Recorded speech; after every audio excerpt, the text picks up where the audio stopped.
Muy buenas tardes. El día de hoy voy a hacerles una presentación en el cual lleva como título las fases del ciclo de vida del desarrollo de software.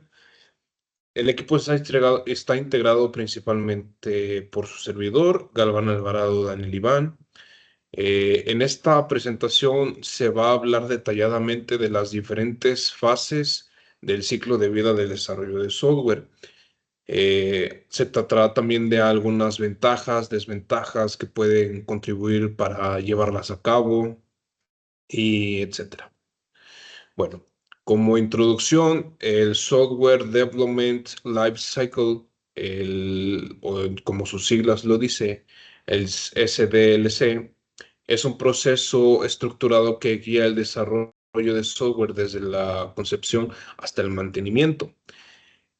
Este desarrollo nos ayuda a garantizar que el software cumpla con los requisitos del cliente y, bueno, que cumpla principalmente con los requisitos del cliente y se entregue de manera eficiente y efectiva. Bueno, a continuación voy a presentar lo que son las fases del proyecto de desarrollo del software, las cuales son 6. Y en primer fase tenemos la propuesta. En este punto, en esta fase, perdón, de propuesta, se define lo que es el problema y la justificación del proyecto. Esto principalmente, ¿a qué nos lleva? Conocer el principal problema por el cual se tiene que desarrollar el software, ya sea página web, ya sea servidor, ya sea aplicación móvil o aplicación web. Este, ¿Por qué tenemos que conocer bien el problema? El problema se tiene que conocer bien, ya que así uno como desarrollador, al momento de acercarse con el cliente y ver las necesidades que ocupa el cliente, este, o el problema que tiene el cliente, ya uno va detectando eh, por dónde puede ir o por dónde puede atacar para crear ese software y darle continuidad a su proyecto. La justificación del proyecto. Esto principalmente es el por qué necesitamos hacer ese proyecto, por qué necesitamos hacer ese software, ya sea aplicación o página web, como bien lo mencioné. ¿Qué beneficios puede traer ese software? Otro punto principal es la identificación de objetivos y beneficios. Y como último punto, tenemos el análisis de viabilidad inicial. En este punto de viabilidad inicial, en este punto tenemos que saber si el software que nosotros queremos desarrollar conforme a las necesidades del cliente es viable. Si es pues sí, como su nombre lo dice, es viable para que el usuario final lo use, lo utilice, si va a resolver su problema, etcétera. Como segunda fase tenemos la selección. Esta fase se conforma por 3 puntos, igual y puede ser un poquito más, pero estos son los principales, en el cual se evalúan alternativas tecnológicas y metodológicas. Aquí podemos ver para qué o en dónde se puede establecer ese software que nosotros estamos desarrollando, ya sea para alguna máquina, alguna computadora, algún dispositivo móvil. Estimación de costos y recursos necesarios, ese es otro punto de la fase de selección. ¿Cuánto nos va a costar hacer el software? Si el desarrollo lo vamos a hacer en un software de paga o gratuito, si la base de datos la vamos a implementar en una base de datos que sea gratuita, que sea interna, que uno mismo la haya desarrollado. Todo eso tenemos que estimarlo porque pues son costos, o sea, es una inversión que uno le tiene que dar.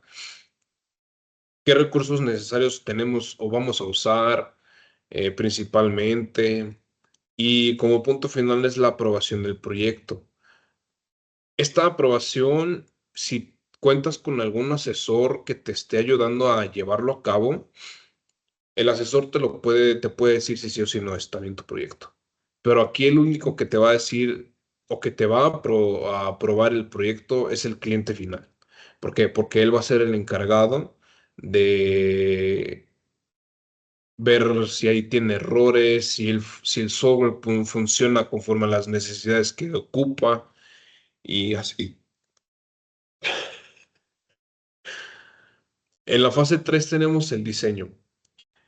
Aquí en diseño hay muchos más puntos que estos tres, ¿sí? Principalmente aquí se pueden ver, antes de empezar el desarrollo del sistema, podemos ver diagramas de casos de uso, un diagrama de UML de casos de uso, diagramas de entidad de relación, en el cual nosotros ya tengamos especificadas la base de datos, porque antes de un desarrollo, principalmente yo investigo qué es lo que quiere las necesidades del cliente. Si esas necesidades se van a guardar en alguna base de datos, yo principalmente creo primero esas tablas con los atributos que requiera la tabla, para que al final, usando el diagrama de entidad de relación, vea si tienen esa relación las diferentes tablas y de una información de una tabla se va a ir a otra información, a otra tabla, perdón, y así sucesivamente.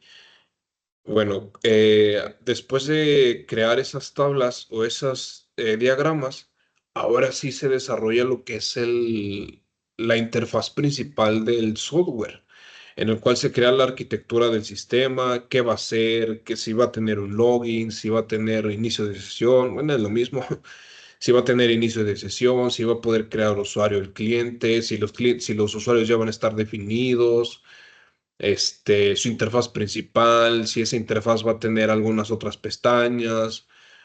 Esa es la arquitectura que debe de tener el diseño, y antes de implementarlo tenemos que realizar un diagrama en el cual nosotros especifiquemos cuál es la pantalla principal, después de la pantalla que sigue y así sucesivamente.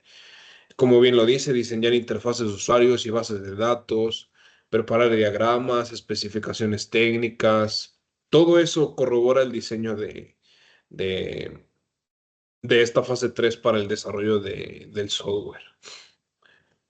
En la fase 4, en la fase de desarrollo, se codifican según las especificaciones del diseño. ¿Esto qué quiere decir? Eh, Dependiendo de las especificaciones que el cliente nos pida, nosotros podemos presentarle un avance y el cliente nos puede decir, ¿sabes qué? Esto me sirve, esto no me sirve, eh, y así. Utilizar herramientas y lenguajes de programación adecuados, como bien mencioné anteriormente, saber qué software se va a usar para el desarrollo, en qué lenguaje se va a usar, si va a ser en Python, si va a ser en Java, en C++, en alguno que otro lenguaje de programación, si vas a hacer una aplicación web, si vas a usar el software de Android Studio para crear esa aplicación o alguna que otra software. Realizar revisiones de código y pruebas unitarias, eso ya es internamente. ¿Por qué? Porque pues uno como desarrollador principalmente tiene esa necesidad de que todo su código esté bien, esté perfecto. Al momento de tener ya el código correcto, que funcione y que jale, eh, hacer las pruebas de ese software que está haciendo uno antes de que llegue al cliente, porque si el cliente encuentra errores, pues nos puede echar para atrás y así. Por eso cuando nosotros tenemos ya finalizado nuestro código, lo ejecutamos y hacemos, como bien lo dice, esas pruebas unitarias, en las cuales pues, nosotros podemos encontrar uno que otro error, se pueden corregir en ese momento, aunque pueden ser errores muy básicos hasta errores muy difíciles, nosotros tenemos que hacer esas pruebas principales para llegar a corregirlas antes de que llegue al cliente. En fase 5 las pruebas, aquí ya estas pruebas se hacen, puede ser ya con el cliente final o puede ser con otra gente que esté alrededor de tu entorno antes de que llegue principalmente al cliente final. Aquí se realizan pruebas funcionales de rendimiento y seguridad.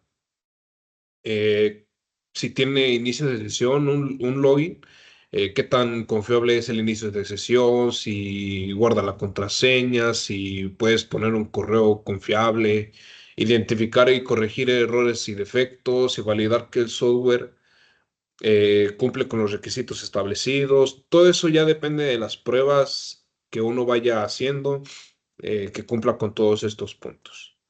En la fase 6, implementación y mantenimiento, aquí ya es principalmente que el cliente ejecute ese programa, ejecute ese software y que vea que todas esas requisiciones que él pidió se hayan cumplido, que el software esté correcto, que ya no tenga fallos, que tenga seguridad, ya que como él es el que lo va a usar y él es el que lo va a implementar ya sea en su negocio, en alguna que otra cosa.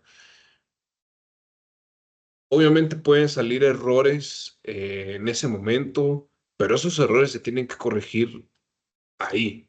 ¿Sí? No puede decir, ay, espérame una semana, ay, espérame 2 semanas. O sea, lo que el cliente quiere es que ese software ya quede. Capacitar a los usuarios finales. Una vez que el cliente ya ha dicho, va, está bien, ya jala, ya funciona todo lo que quiero. Ahora sí, capacitar a los usuarios que el cliente nos pida para enseñarles a usar bien el programa, porque a lo mejor y uno se los entrega, pero pues, no se puede crear o no crea uno como desarrollo un manual de usuario en el cual especifique cómo funciona cada cosa y así. Eh, y ya como último punto, realizar mantenimiento correctivo, adaptativo y perfectivo. Algunas de las ventajas del desarrollo de software, de la planeación de proyectos, está la optimización de recursos, la reducción de riesgos, la mayor productividad y eficiencia, cumplimiento de plazos y objetivos, mejora de la calidad del producto final y la mejora de la calidad, perdónenme, aquí se repitió.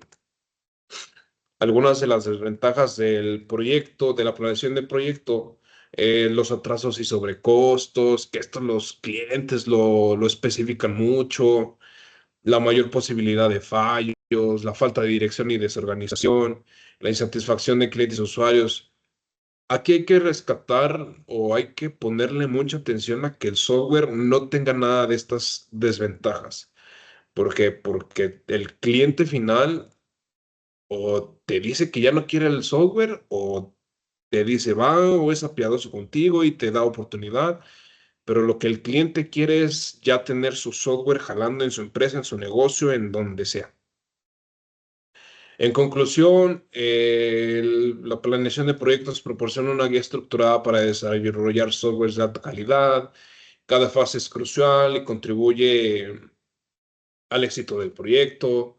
La adopción de una planeación de proyectos adecuado mejora la eficiencia y la satisfacción del cliente. Y bueno, aquí muestro unas referencias que fueron utilizadas para la investigación de esta presentación. Espero haya sido de su agrado, les sirva de mucho esta información que les otorgué en esta presentación. Y pues me despido, muchas gracias, hasta luego.